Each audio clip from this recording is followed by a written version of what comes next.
Dia akan membacakan cerpen yang berjudul Saudara yang Sempurna. Tidak ada yang sempurna, tapi kamu kenapa selalu mendapatkan segalanya? Bahkan dengan membuat gupil kegembiraanku.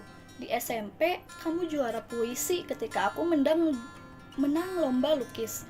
Kita pun lulus dengan nilai yang sama. Dan di SMA, ketika aku juara kelas, kamu juga meraihnya di kelas yang lain. Di kelas 3, aku berhasil menggesermu peringkat kedua. Tapi Adit yang sudah dekat denganku sejak kelas 2 malah memboncengin pulang. Maaf kak, katamu dengan air muka bersalah. Kau memanggilku kakak sebab ibu akan lebih dulu beberapa menit dilahirkan. Aku sudah menolak, tapi Adit juga mau belajar sama Sensei Bata. Kami memang dekat, potongku, tapi aku akan mencapakan playboy itu di hari kau merebutnya. Kau percaya dia juga mau belajar membaca huruf kanji. Ingat Janah, adik itu laki-laki sebagaimana ayah. Kak, tidak cukupkah kekerasan yang diterima ibu jadi pelajaran? Kau tahu, bukan? Bulan depan, ayah dan ibu resmi berpisah. Ayah tidak perlu lagi menjaga citranya, sebab dia tidak berniat maju di pelik tahun depan. Laki-laki di mana saja begitu. Sungguh sikapmu yang sok lugu membuatku muak hingga aku akhirnya bermanuver. Kau dan ibu pasti syok dan kecewa, tapi resiko harus kuambil untuk mengalahkanmu.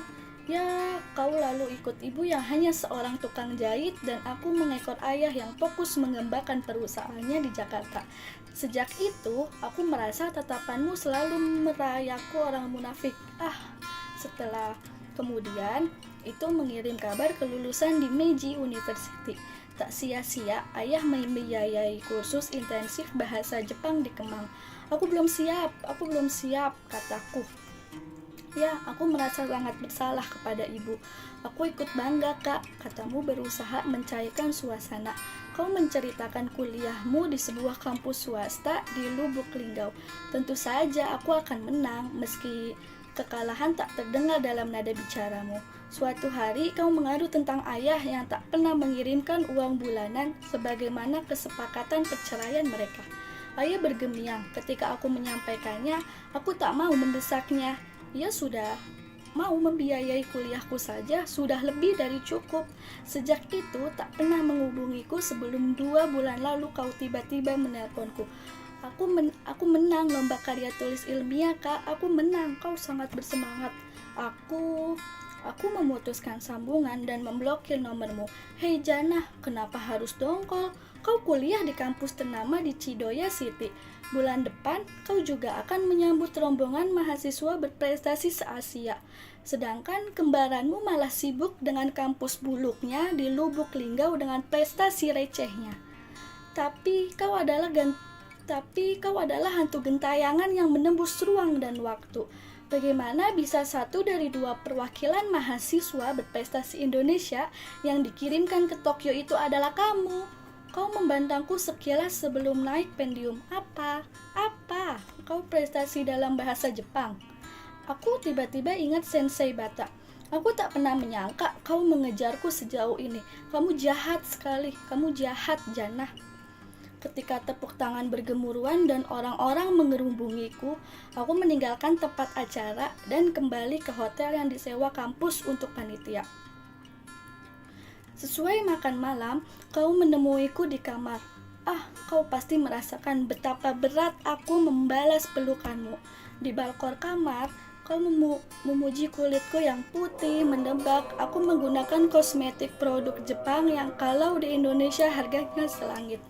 Oh ya ibu, sudah mulai sakit-sakitan kak. Kau cepat sekali lomba materi. Kentara sekali pujian tadi adalah basa-basi. Di Indonesia sekarang baru pukul 10. Mungkin ibu belum tidur.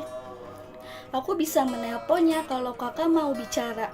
Ibu menanyakan kakak terus. Aku menggeleng. Aku masih belum siap. Aku melepas pandangan ke gedung-gedung tinggi ke kota Tokyo dari kejauhan yang menyerupai himpunan menara berhinggap kunang-kunang. Kak, bunyi bel pintu menyelamatkanku. Pesanan makanan datang. Aku tahu kau tidak suka makanan Jepang, Tapi Onigiri di Yasuke Hotel adalah yang terbaik di Chidoya. Kamu mesti coba. Janah, serutku begitu pelan meninggalkan kamu. Kau masih sempurna, tidak pernah membantah dan selalu mempercayaiku. Kau bersemangat sekali melahap compokan nasi berkerumbu khusus itu. Lezat sekali, katamu antusiasis. Ayo kak, makan juga, ayo kak, makan. Kau mengambil sebongkah onigiri dan menyorongkanmu ke mulutmu. Bayangan masa kecil menyerang-nyerangku, bermain cengkleng di bawah kanopi ketapang yang ridang di pekarangan. Keriuhan membuatmu ibu memasak dan membersihkan rumah tiap pagi dan sore. Berebutan meraih oleh-oleh di tangan ayah saban ia pulang dari luar kota. Dan tentu saja keseruan kita menghabiskan besal dari kotak makan siang yang sama. Oh, kakak menangis. Aku menggelengkan dengan mulut penuh nasi. Mungkin kelilipan. Angin mulai kencang. Ayo kita masuk. Dadaku sebab aku membenci persaingan ini. Aku membenci persaingan ini. Di dalam kau bercerita tentang seseorang duda yang ingin melamarmu. Aku mempertimbangkannya karena ia berjanji akan mengobati ibu sampai sembuh. Suaramu mulai perahu. Dia ayahnya Adit, anggota dewan seperti ayah dulu. Aku menarikmu ke dadaku, memelukmu lagi sebagai adik setelah sekian lama. Aku tak berkata apa-apa. Aku berusaha tegar tapi mataku basah juga. Apakah artinya sekarang aku sudah menang atau kalah? 5 tahun setelah pertemuan itu, kita tak pernah bertukar kabar. Semenjak memergoki ayah membawa perempuan ke apartemen di liburan semester akhir di Jakarta, aku pikir sudah saatnya kami berpisah. Aku terbang ke Tokyo dan menguras tabungan dan menyelesaikan S2 di kampus yang sama.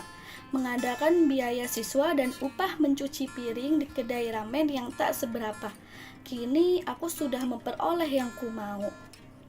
Pendidikan yang tinggi dan karir yang bagus sehingga bisa mengirimi ibu uang tiap bulan lewat rekeningmu.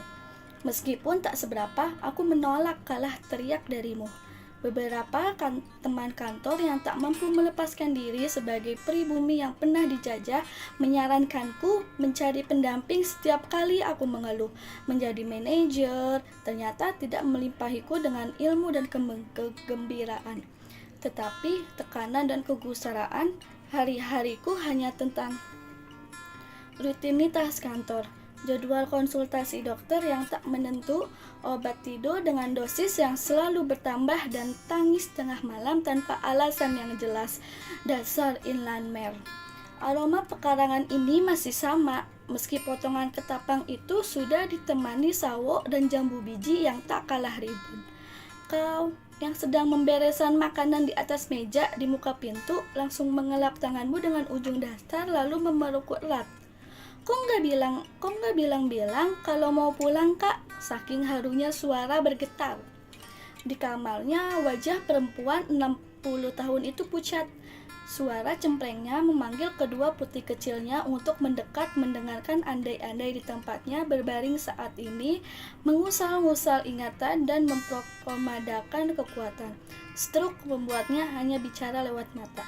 Aku cium punggung tangannya lalu memeluk tubuhnya yang ringkih dengan penyesalan yang mengiris-iris ulu hati. Di wajahnya, aku menangkap keletihan yang kehilangan garis tepi.